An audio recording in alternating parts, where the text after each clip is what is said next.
वाराणसी के विवादित ज्ञानवापी परिसर में स्थित वजूखाने का सर्वे आर्कियोलॉजिकल सर्वे ऑफ इंडिया से कराए जाने की मांग को लेकर दाखिल की गई याचिका पर इलाहाबाद हाई कोर्ट में आज सुनवाई हुई।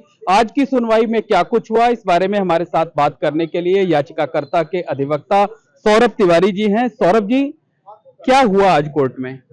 देखिए, आज कोर्ट में बहुत ही एक्सटेंसिव आर्गुमेंट हुआ और जो हमारा जो प्रयास था कि ऑनरेबल कोर्ट को कन्विंस कर पाएं, उसमें हम बहुत हद तक सफल रहे हैं। मेन मुद्दा ये था कि ऑनरेबल कोर्ट को हम असिस्ट करें। ऑनरेबल कोर्ट की एक-एक क्वेरी का जवाब देना ये महत्वपूर्ण होता है। ये हमने किया आज और ऑनरेबल कोर्ट को ये समझाने का प्रयास किया कि जो एरिया बताया जा रहा है कि ऑनरेबल सुप्रीम कोर्ट ने ड्यूली प्रोटेक्टेड किया है तो सर्वे नहीं हो सकता, ऐसा नहीं है। ऑनरेबल हाई कोर्ट ने तो शिवलिंगम के सर्वे का भी आदेश 12 मई 2023 को दिया था। बहरहाल बात उसी पर आई। कोर्ट ने पूछा कि सुप्रीम कोर्ट का आदेश कहाँ है, वो तो स्टे हो गया है। तो हमने आदेश दिखाया तो सुप्रीम कोर्ट ने उस आदेश को स्टे कर दिया है। तो ऑनरेबल कोर्ट ने कहा कि सुप्रीम कोर्ट ने तो स्टे कर दिया। उसको हमने कहा कि वो डिफरेंट मैटर है, वो शिवलिंगम के सर्वे का मैटर है। हमने कहा कि स्टेट ऑफ यूपी की तरफ से एडिशनल सॉलिसिटर जनरल ने कहा कि that exercise might damage the Shivling, लेकिन हम तो ओपन एरिया की बात कर रहे हैं। हमने ऑनरेबल कोर्ट को सुप्रीम कोर्ट के 4 अगस्त 2023 के उस आदेश को भी दिखाया जिसके पैरा 7 में ये एएसआई के एडिशनल जो है डायरेक्टर जनरल के एफिडेविट का पूरा जो था पैरा नंबर 13 से 18 तक कोटेड है, उसमें 13 से 20 तक हमने दिखाया कि एएसआई तो खुद ही करी कि हम डैमेज नहीं करेंगे, हम कुछ अगर कहीं डैमेज की बात होगी तो हम वहां को एरिया का छोड़ देंगे, हम नॉन इन्वेंसिव वे में सीधे तौर पे एएसआई ने स्वीकारा है। तो अगर नॉन इन्वेंसिव वे में ओपन एरिया का जो कथित वजूखाना है जहाँ शिवलिंग मिला, अगर वहां सर्वे हो तो उससे ऑनरेबल सुप्रीम कोर्ट के आदेश का तो वायलेशन होगा नहीं। तो बहुत सारे आर्गुमेंट हुए, लेकिन जो अंत में जो मामला आया, ऑनरेबल कोर्ट ने कहा कि जब उस शिवलिंग के आदेश को ऑनरेबल सुप्रीम कोर्ट ने सर्वे के आदेश को रोक दिया है और ऑपरेशन को, तो फिर आपका भी तो वही सब्जेक्ट मैटर है। तो हमने कहा कि नहीं, ये एप्लीकेशन अलग अलग। तो कोर्ट ने कहा कि उनका एप्लीकेशन किधर है, लक्ष्मी देवी की तरफ से जो मूव हुआ था। हमने कहा कि वो तो एप्लीकेशन नहीं है, हमारा एप्लीकेशन ये रहा। तो कोर्ट ने कहा, कोर्ट ने से मैंने रिक्वेस्ट किया कि कुछ समय हमें दे दिया जाए और हम जो है इसमें इसको रिकॉर्ड पे इस जो लक्ष्मी देवी की तरफ से जिला अदालत में डिस्ट्रिक्ट जज के समक्ष जो डाला गया था शिवलिंग के सर्वे वाला मूल प्रार्थना पत्र, हम उसको रिकॉर्ड पे ला देंगे।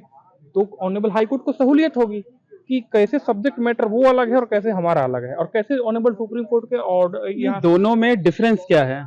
देखिए, डिफरेंस है ना, उसमें केवल शिवलिंग के सर्वे की बात की गई।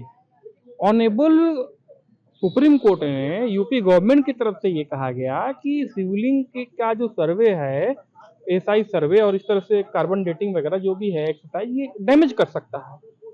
तो उस आधार पे सुप्रीम कोर्ट ने केवल उस कंसर्न पे रोका है सर्वे को शिवलिंग के। और हमारा जो डिमांड है, जो मूल एप्लीकेशन है, कि शिवलिंग छोड़ के बाकी एरिया के सर्वे का, हमने कोर्ट से कहा मतलब वजू खाने का जो बाकी का हिस्सा है उसका सर्वेक्षण कराया हाँ, जाए। वो तो ओपन एरिया है। हमने कोर्ट को कहा कि अभी तक जो सर्वे हुआ है, एएसआई ने 24 जुलाई से सर्वे चालू किया था इससे, और जो है 2 नवंबर को उन्होंने कंप्लीट कर लिया सर्वे, 25 जनवरी को डिस्ट्रिक्ट कोर्ट में फाइल किया। उसमें कहीं भी जिक्र नहीं है इस एरिया का सर्वे हुआ ही नहीं, ना हमारे तरफ से कोई डिमांड हुई थी। अच्छा, आपकी तरफ से क्या कहा गया कि इस एरिया का सर्वे क्यों जरूरी है? हमने ऑनरेबल कोर्ट को कहा कि धार्मिक चरित्र के निर्धारण हेतु रिलीजियस कैरेक्टर के डिटर्मिनेशन के लिए सर्वे होना बेहद आवश्यक है, क्योंकि वो इम्पोर्टेंट एरिया है, वहाँ फ्यूलिंग मिला। जी। अच्छा, एक चीज ये बताइए कि आज कितनी देर बहस हुई और किस किस पक्ष ने अपनी दलीलें पेश की हैं? देखिए, आज हमको लगता है कि लगभग 40 मिनट बहस हुई, लगभग 40 मिनट।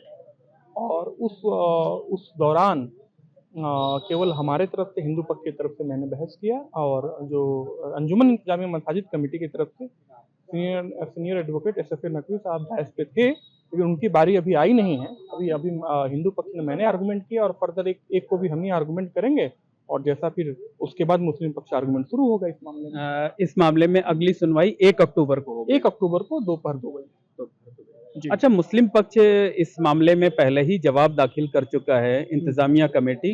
उनके जवाब में क्या कुछ कहा गया था और उसको कैसे काउंटर कर रहे हैं आप लोग? देखिए, उनका जवाब वो जैसे कि 2-3 एक टेक्निकल पॉइंट उन्होंने उठा दिया है कि राखी सिंह की तरफ से जो एफिडेविट जिन्होंने दिया है, उन्होंने एफिडेविट में ये नहीं लिखा है कि वो राखी सिंह के कौन है।